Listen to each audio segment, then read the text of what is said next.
Alam mo ba kung ano ang bagay na kinakatakutan ni Goku? Sa lahat ng ating napapanood halos lahat ng nakalaban ni Goku ay wala siyang kinakatakutan. Nakalaban niya pa halos lahat ng pinakamalakas sa buong universe pero hindi niya ito kinatakutan maliban lang sa bagay na ito. Makikita niyo sa video kung anong bagay ang kanyang kinatatakutan.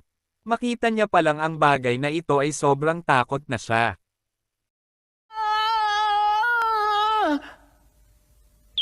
Oh? Aray, aray, aray! Wala pa nga akong ginagawa eh. Huminahon ka lang. Okay.